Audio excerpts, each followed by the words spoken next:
Jesus gave his life a ransom yonder on Calvary, on Mount Calvary, cruel Calvary, paved the way by blood that we might win a bright shining crown.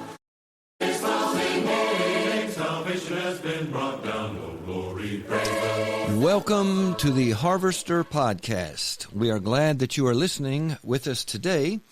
I am one of the hosts, Brian Kenyon. With me, there will be other guest hosts, and we will talk about this season some very important things concerning marriage. We have entitled this season 4 as Expediencies in Marriage, a study of 1 Corinthians 7. And marriage is at the basis of human existence, as we have discussed last episode.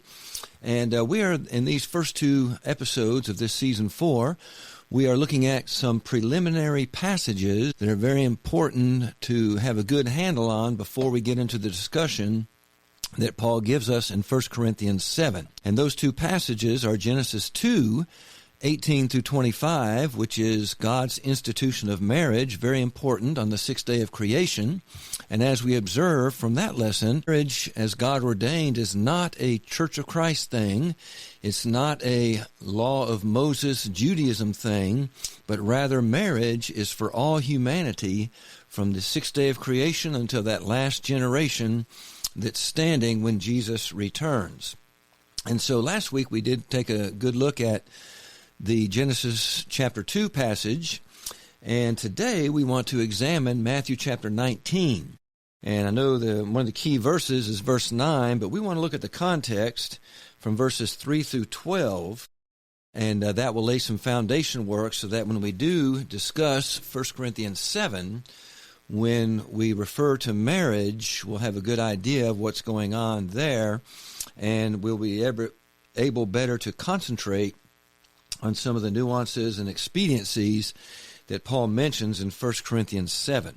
And so when we go back to Matthew chapter 19, of course we note right off the bat that this is during Jesus' lifetime. And during Jesus' lifetime, who was, according to Galatians 4:4, he was born under the law, made of a woman born under the law to redeem those who were under the law.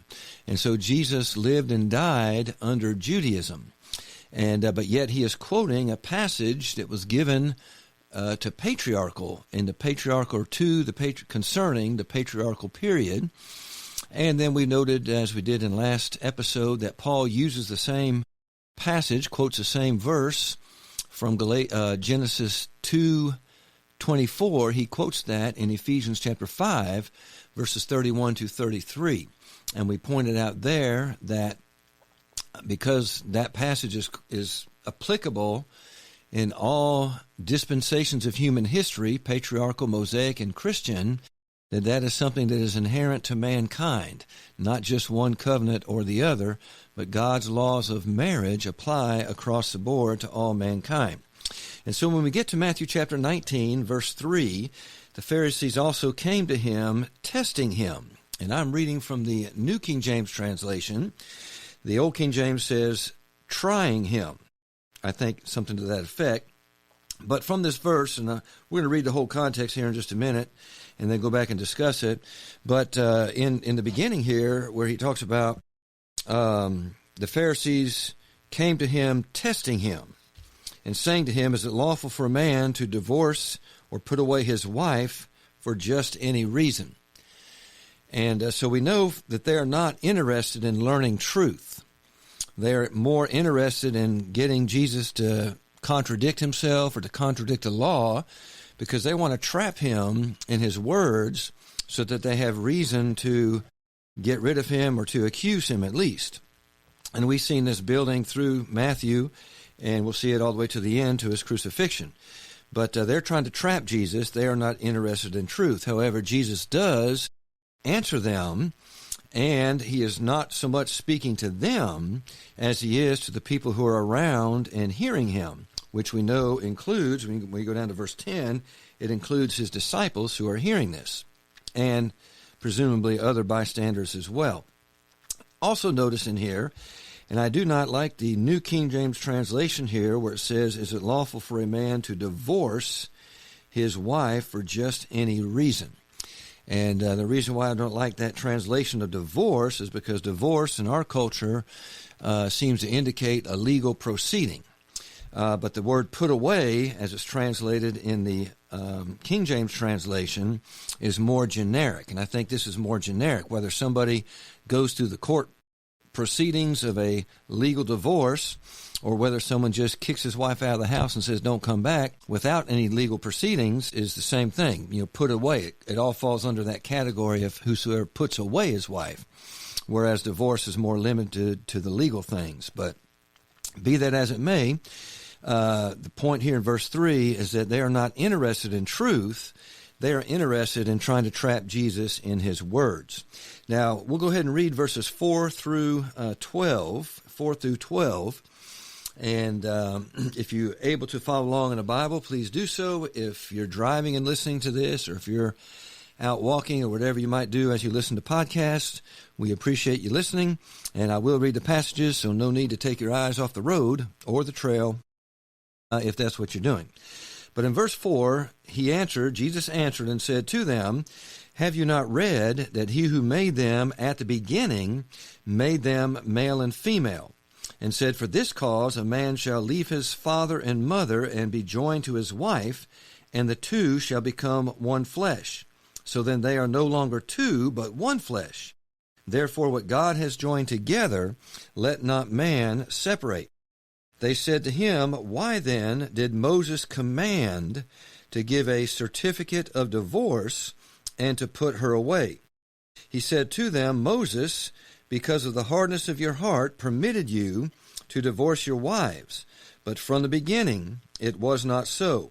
And I say to you, whoever divorces his wife or puts away his wife, except for sexual immorality, and marries another, commits adultery, and whoever marries her who is divorced commits adultery. His disciples said to him, if such is the case of the man with his wife, it is better not to marry. But he said to them, all cannot accept this saying, but only those to whom it is given, or it has been given. For there are eunuchs who were born thus from their mother's womb, and there are eunuchs who were made eunuchs by men.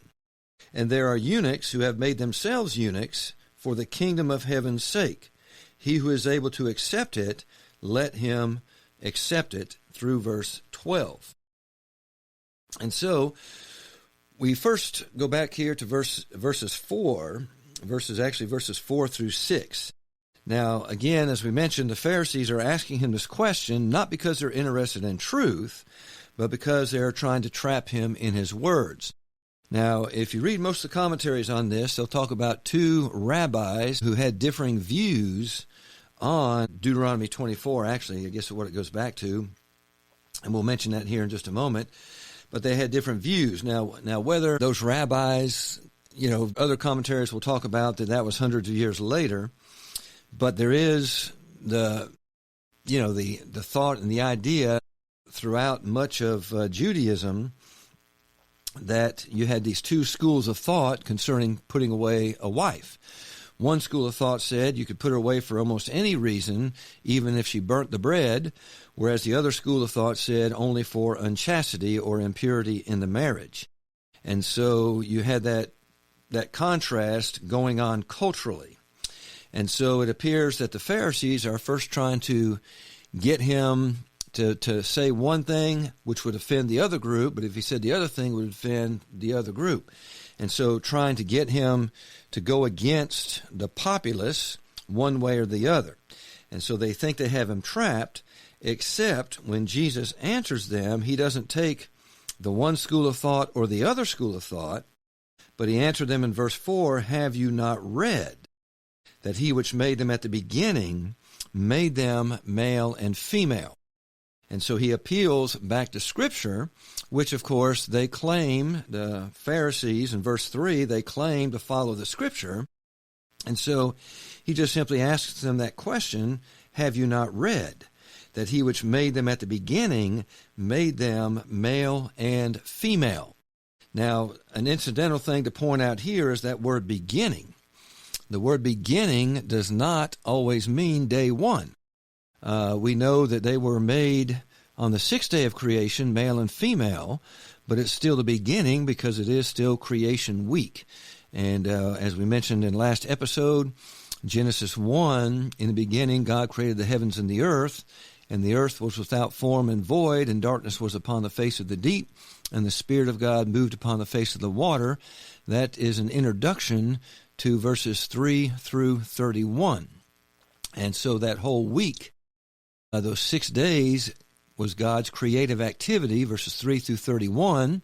And then the conclusion of that week is found in chapter 2, Genesis 2, 1 through 3, where God rested on the seventh day. But all his creative activity was done on the first 6 days. Exodus 20, verse 11 confirms this.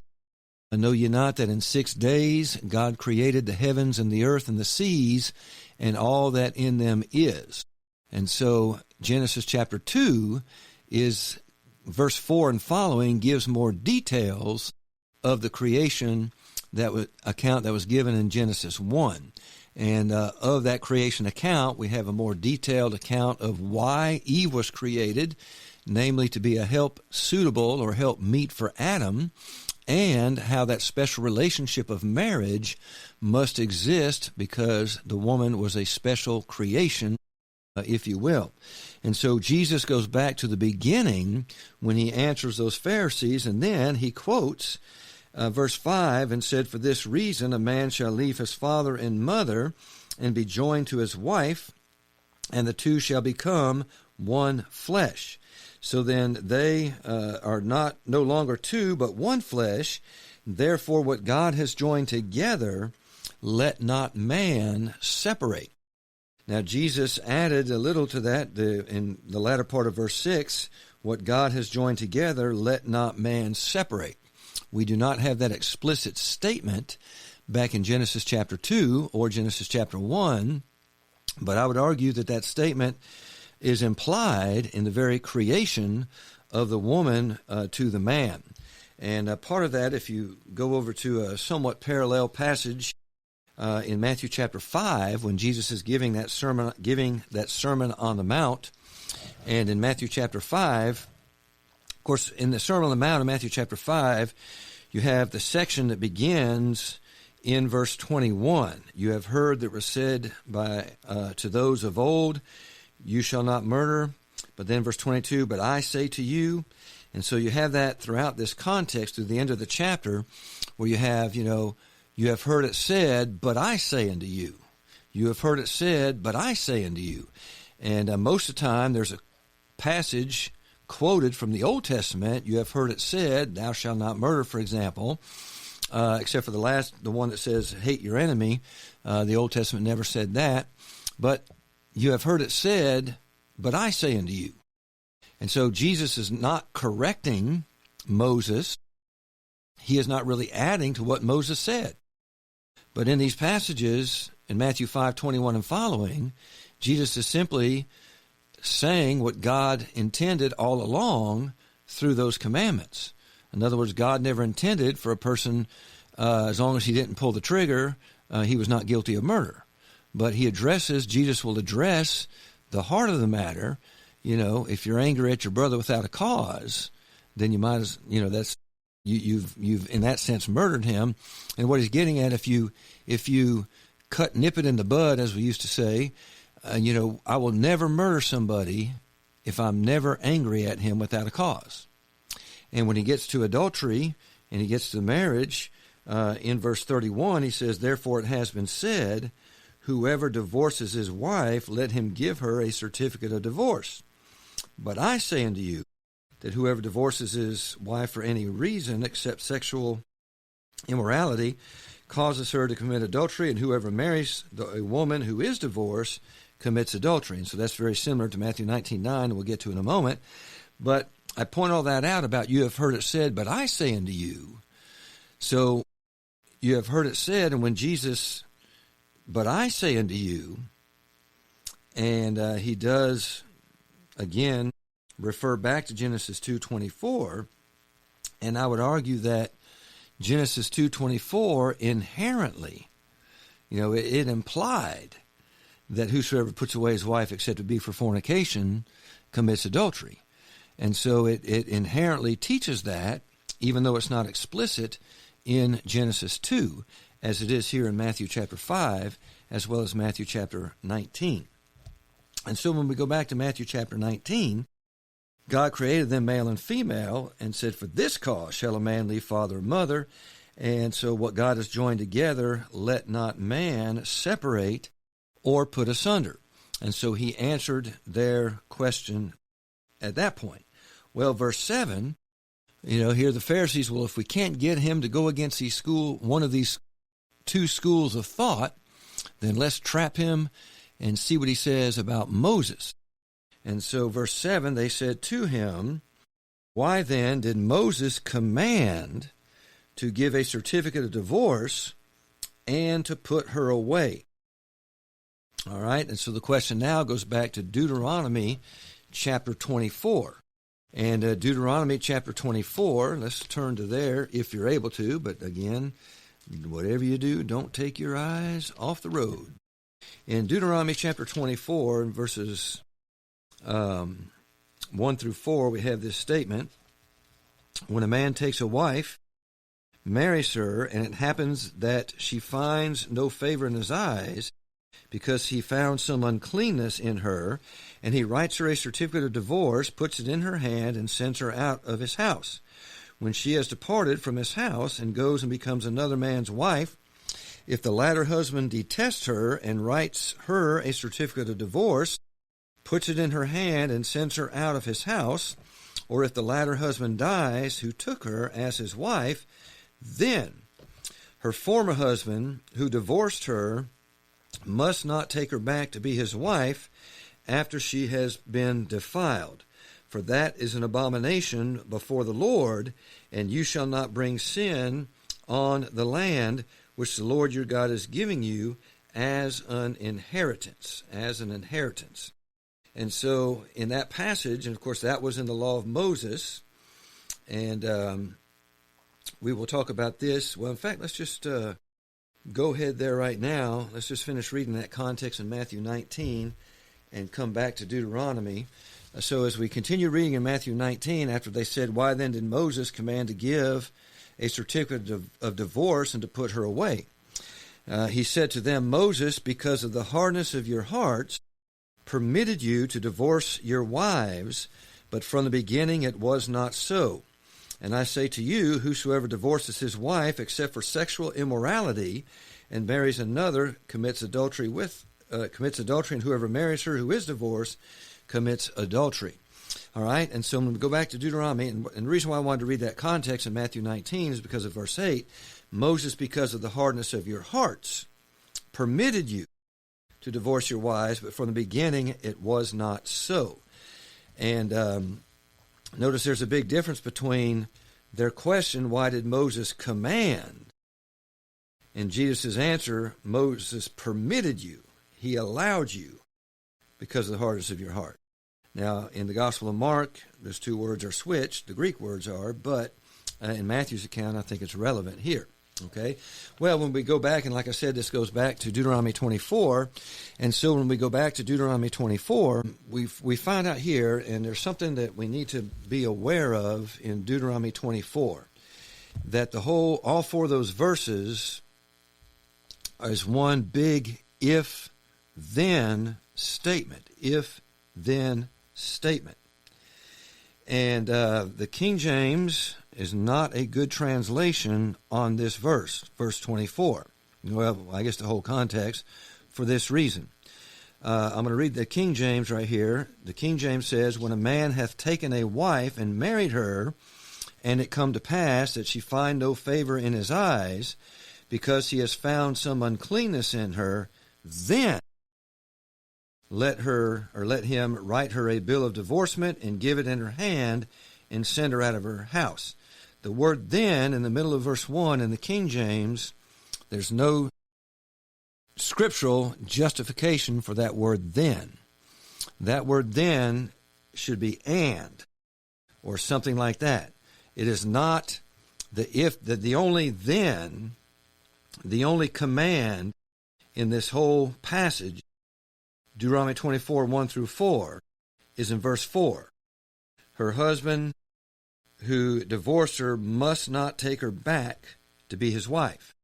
Verses 1 through 3 are simply describing the conditions that would be present for the then to take effect. If this happens, if this happens, if this happens, if this happens, if this happens, then he's not allowed to take her back. But the King James acts as if the conclusion, then, let him write her a bill of divorcement. But check your translation. I think the King James is the only one that has the word then in there. As the King James, New King James reads, when a man takes a wife and marries her, and it happens that she finds no favor in his eyes because he has found some uncleanness to her, and he writes her a bill of divorcement, puts her in his hand, and sends her out of his house. And so, and no other translations that I'm aware of has the then in verse 1 like the King James. Now, why do they do that? I have no idea, but I would suspect it has something to do with, King James, who authorized the King James translation. Remember, he was the head of the Church of England. Comes over to us as the Episcopalian Church, but over there the Church of England. And why? How did the Church of England start? Well, you got to go back to King Henry VIII, wanting to put away his wives, and the Catholic Church wouldn't let him. So he said, "Phooey on you, I'm going to go ahead and do it anyway." And so he created his own church that pretty much reflected the Roman Catholic Church, except for marriage and divorce and some other things as well. And so perhaps that's the reason why the King James has then let him give her a writing of divorcement. But the word then is not justified by the language or the context. Simply what that clause is saying is just giving another condition. If you notice also in verse 24, if a man, or Deuteronomy 24, verse 1, takes a wife and marries her, and it happens that she finds no favor in his eyes because he has found some uncleanness in her, and he writes her a bill of divorcement, puts it in her hand, and sends her out of his house. This, and most commentaries would bring this out if they go into any detail, this is a public, I don't know if ceremony is the right word, but this is a public acknowledgement that he is putting her away. A public acknowledgement of this. And by the way, that word divorce, or actually certificate of divorce, in Matthew 19 is actually the word apostasia, which is an apostasy of marriage, if you will, but that's just an incidental thing. All right, so verse 2 of Deuteronomy 24, when she has departed from his house, well, actually, if you go back up, he has found some uncleanness in her. And that word uncleanness is kind of vague. The word itself seems to me some kind of shame, and some translations will have it that way.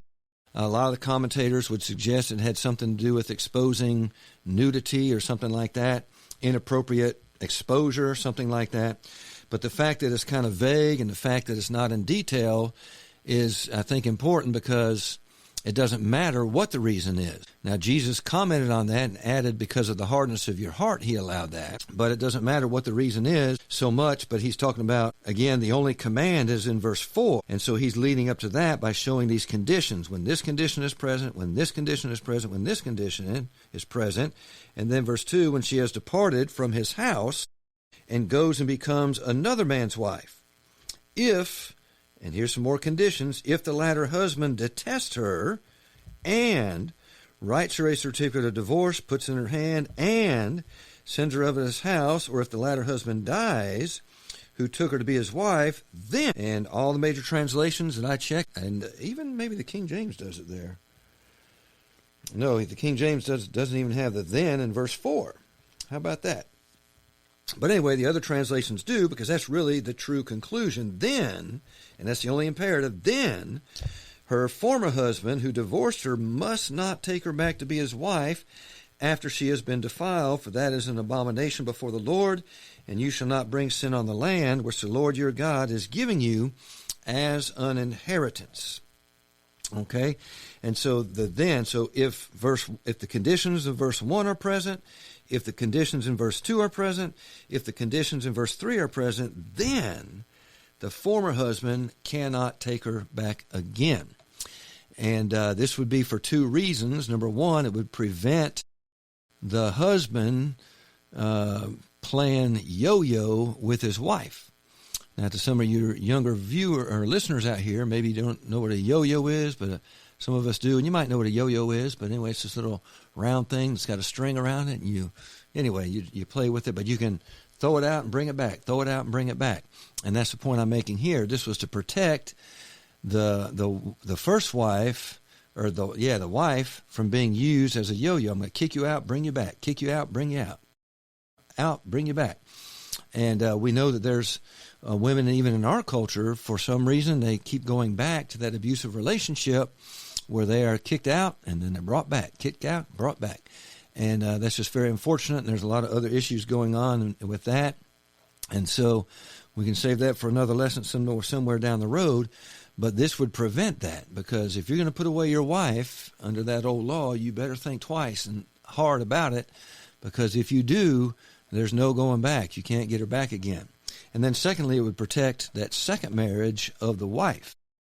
It would protect that marriage. And as I mentioned in last episode, sometimes even in the church over the last few decades, well, I don't think so much anymore, but especially from my awareness from the 1980s when I became a Christian, and even before that, divorced couples were kind of looked down upon, even when that divorce was scriptural and the remarriage was scriptural. But even then, sometimes church members would look down on people like that and consider them secondary citizens of the kingdom, when such should not be the case if everything is scriptural. But when Jesus said, because of the hardness of your heart, that's why Deuteronomy is there, 24, 1 through 5, as Jesus gives the divine commentary on it. And there's also another Old Testament commentary on that passage, or at least the hardness of heart aspect of it. And that is found in Malachi chapter 2. And that's in the context, and many of us are familiar with that verse. You know, God, that's the one that says God hates putting away, or God hates divorce. And if you go to Malachi real briefly, we won't spend a whole lot of time in there, but I would encourage you to study that even more. And if you have a hard time finding Malachi, go to the book of Matthew and one or two pages back, and you'll find Malachi. But in Malachi chapter 2, and of course in verse 16, for the Lord God of Israel says that he hates divorce, and that's the passage there. And of course it's important to note what kind of divorce does God hate? All right, what kind of divorce does God hate? Well, the kind of divorce God hates is the one he describes right here. And if you go back up to verse 13, Malachi 2, verse 13, and this is the second thing you do. You cover the altar of the Lord with tears, with weeping and crying, so he does not regard the offering anymore, nor receive it with good will from your hand. Yet you say, for what reason? Because the Lord hath witness between you and the wife of your youth. Now, the wife of your youth occurs a handful of times throughout the Old Testament, and what that term refers to is your legitimate God-ordained wife. Your legitimate God-ordained wife. And so there is a problem that God says to Malachi's audience, that there is a problem with you and the wife of the youth whom you have dealt treacherously. Yet she is your companion and your wife by covenant. And so she is your legitimate covenant wife. But did he not make them one, having a remnant of the Spirit? And why one? He seeks a godly offspring. Therefore take heed to your spirit, and let none deal treacherously with the wife of his youth. For the Lord God of Israel hates putting away. And if you go back and read up in the context, actually I should have began in verse 10. If you go back up to verse 10, have we not all one Father? Has not God created us? Why do you deal treacherously with one another by profaning the covenant of the fathers? Judah has dealt treacherously, and an abomination has been committed in Israel and in Jerusalem. For Judah has profaned, and I like this term right here, the Lord's holy institution, which he loves. He has married the daughter of a foreign god. So marriage is a holy institution. God-ordained marriage is a holy institution. They have gone against that by putting away the wife of their youth, their covenant wife, and by marrying the daughters of a strange god. And so, a foreign god, may the Lord cut off from the tents of Jacob the man who does this, being awake and aware, yet who brings an offering to the Lord of hosts. And then the verses we just read. And so they would put away, they dealt treacherously. Some translations, verse 15, 14 and 15, have violently there. And so they have done this. And so they have gotten rid, unscripturally, put away the wives of their youth to marry these foreign gods. And in that putting away, they have done violently or treacherously, and they have profaned the holy institution of marriage. And when we talk about violently and treacherously, think back, all the way back in Genesis chapter 12, I'm thinking of, chapter 20 off the bat, where Abraham lied about Sarah to Abimelech. And Abimelech thought Sarah was fair game, and so he took Sarah. In fact, let me just go over here and read this in Genesis chapter 20. So he took Sarah, and then the Lord appeared to him, to Abimelech that is. Well, let me read this, because it reads better than I can explain it. But in verse 1, and Abraham journeyed from there to the south and dwelt between Kadesh and Shur and stayed in Gerar. Now Abraham said to Sarah his wife, she is my sister, and Abimelech king of Gerar sent and took Sarah. But God came to Abimelech in a dream by night and said to him, indeed, you are a dead man, because the woman who you have taken, she is a man's wife. But Abimelech had not come to her, and he said, Lord, will you slay a righteous nation also? Did he not say to me, she is my sister? And even she herself said, he is my brother. Now notice this, in the integrity of my heart and innocence of my hands, I have done this. And God said to him in a dream, yes, I know that you did this in the integrity of your heart, for I also withheld you from sinning against me, therefore I did not let you touch her. Now therefore restore the man's wife, for he is a prophet, and he will pray for you and shall live. But if you do not restore her, know that you shall surely die, you and all yours. And so if you read the rest of that, Abimelech is kind of irate at Abraham for saying that Sarah was his sister.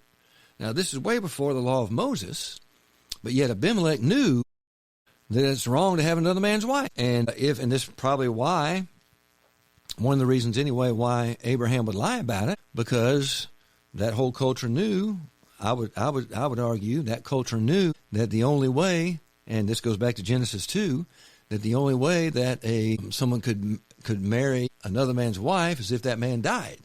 And we find that principle in the New Testament as well. And so if Abimelech wanted Sarah bad enough, and he knew that Sarah was Abraham's wife, he might just decide to kill Abraham so he could have Sarah, so Sarah would be free. But regardless, Abimelech knew that one man, one wife for life. And Joseph later on knew that as well in Genesis 39. Well, how did these people know that?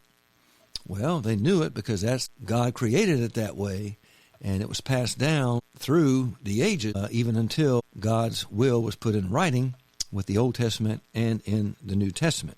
And so, because of the hardness of your heart, as we go back to Matthew 19, because of the hardness of your heart, God allowed you to put away your wives, but from the beginning, it was not so. So there were some exceptions in marriage under the Old Covenant that lowered the standards because of the hardness of your heart, but Jesus puts those standards right back up where they were from the beginning, and that is one man, one wife for life.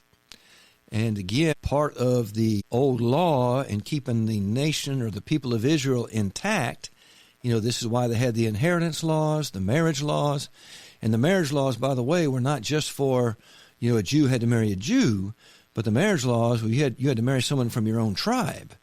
And one of the reasons why is because that nationality, those people had to stay intact until the promised seed should come or would come, as introduced to us in Genesis 3:15, and then narrowed down to the seed of Abraham in Genesis 12, and then subsequently narrowed down to Isaac and Jacob, and then Jesse and David, and then all the way down to Christ.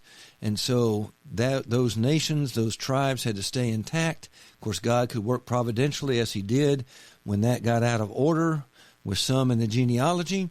But one of the purposes of keeping those tribes together with the marriage laws was to bring Christ, the promised seed, through the lineage of Abraham, Isaac, and Jacob, Jesse, David, etc. And of course, now that that's done, we're no longer under that system. We're under the gospel. Those marriage laws and stuff do not apply all the way, at least marrying in your own tribe and stuff. And we'll talk more about that when we get into 1 Corinthians 7. But the marriage law that God ordained in Genesis 2:24, that still holds true all the way until Jesus comes again. So, after Jesus says that, in verse 9, he says, well, actually, because of the hardness of your heart, then Matthew 19:9, and I say to you, whoever divorces or puts away his wife except for sexual immorality and marries another commits adultery, and whoever marries her who is divorced or put away commits adultery. All right, and so here's another, I do not like the translation, sexual immorality. That seems to be too general. I would consider, going to a strip joint and, doing stuff there physically would constitute sexual immorality, but not fornication. I was asked one time by a dear sister who walked in on her husband when he was viewing pornography and doing some things there he shouldn't do, whether it was scriptural to put him away for fornication, and if she could remarry. And like any other FSOP student would do, former student, a graduate, I said, well, you know what? Let me study that and get back to you next week. And so I started studying that pretty hard. And, of course, once I got to 1 Corinthians 6, and that's what really convinced me of what I'm about to say right now, that fornication, which really the lexicons define it as unlawful sexual intercourse. And that, I believe, is Bauer, Art, and Gingrich's definition, unlawful sexual intercourse. And in my research, unlawful there doesn't mean man's law, but unlawful according to God's law. And then also intercourse, and of course Bauer's lexicon was originally written in German and then translated into English. I think 1951 was the first English version of that. But, and so his word intercourse doesn't mean copulation, but it can refer to interaction, unlawful sexual interaction. Now, of course, I grew up in an era, and of course, I didn't become a Christian until I was 18 years old. Never heard of the Church of Christ before then. But in the locker room discussions, we would have, well, I made a home run with that girl last night. And, of course, I never made a home run in that sense. But anyway, and what that meant, you had sexual intercourse with somebody if you hit a home run. Now, if you just held hands or just got to, sit across the table and eat pizza, then that was, I got to first base. Now, I'm not sure what second base would be. I'm not sure what rounding third would be. But somewhere along the line there would be fornication. 1 Corinthians 7, I will bring up 1 Corinthians 7 here, verse 1. 1 Corinthians 7, verses 1 and 2. Now concerning the things whereof you wrote unto me. Let me get over there and read that for you. That's why I got a Bible here. 1 Corinthians 7. And, of course, when he says, now concerning the things whereof you wrote unto me, chapter 7 begins a section through the whole rest of the chapter. About 5 or 6 times that phrase will come up, now concerning the things you wrote, or just now concerning. And apparently the Corinthians had written him a letter before this, and 1 Corinthians, in many ways, is a response to that letter. And in that letter, they asked Paul a bunch of questions. We don't have all the questions, but we do have Paul's answers. And so his answer here, which he wrote unto me, it's good for a man not to touch a woman. Now, in the context, there is a present distress going on, probably persecution related. We'll talk more about that. But he's advising that they stay single. But even in this chapter where he's advising that they stay single, he does say, but if you marry, you have not sinned, a couple times in that.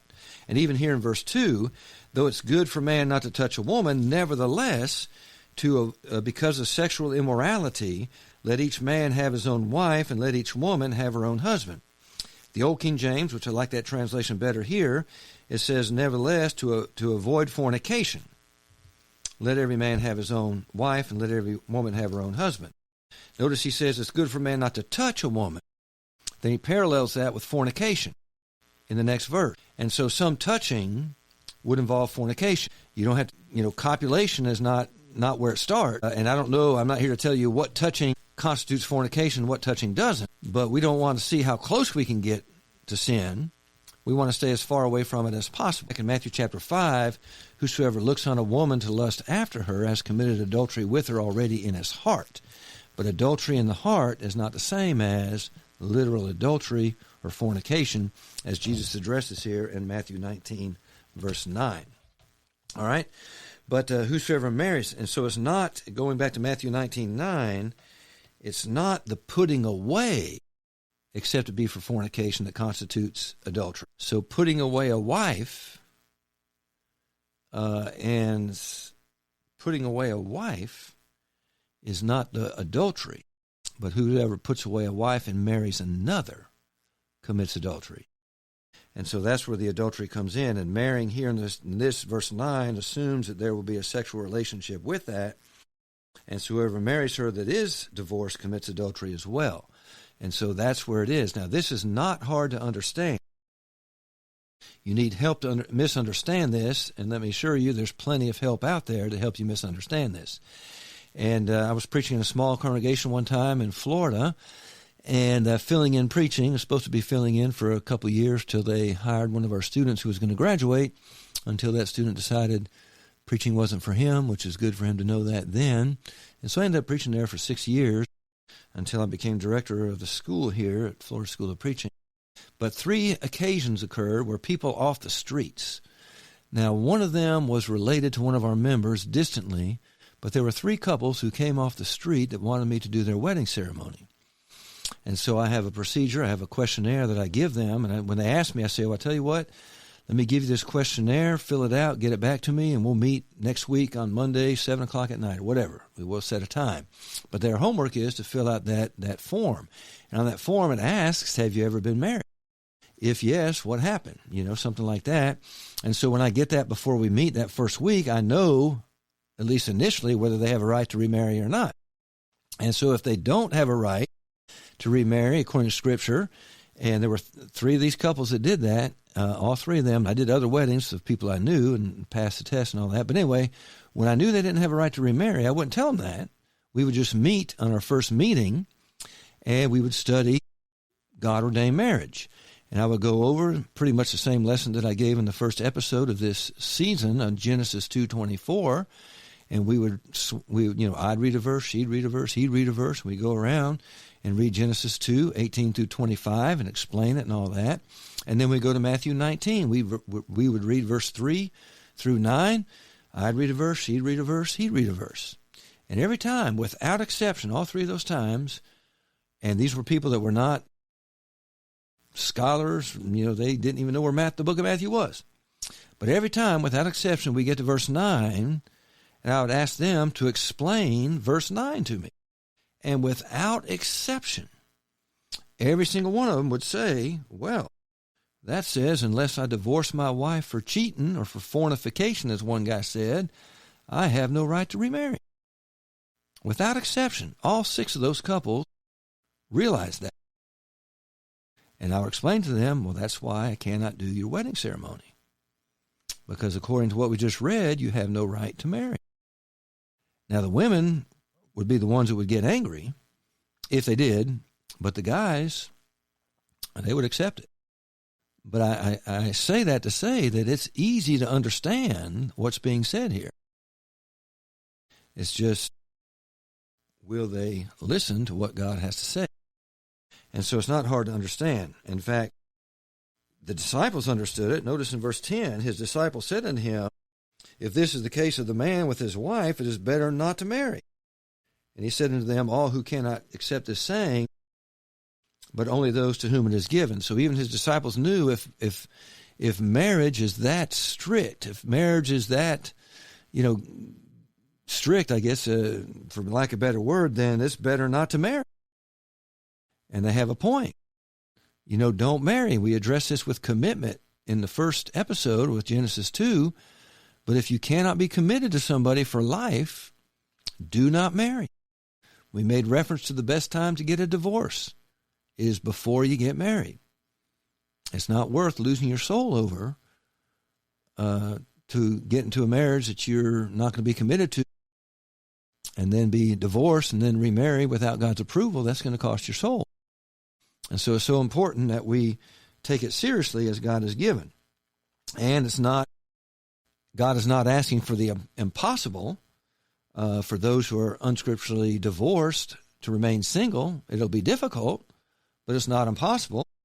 For he says in verse 12, if there are eunuchs who are made eunuchs of men, or eunuchs from their mother's womb, these are those who are born with defects or whatever the proper word for that is today, but their reproductive organs did not develop or something, and they cannot have children, so they are made that way from their mother's womb. Some are made eunuchs of men, and I would say Daniel, Shadrach, Meshach, and Abednego would be in that category. When they're made eunuchs, they usually castrate those servants so they won't be tempted and all that kind of stuff, because a lot of times they would be over the harem. We see that in the book of Esther, and we see that in some other places as well.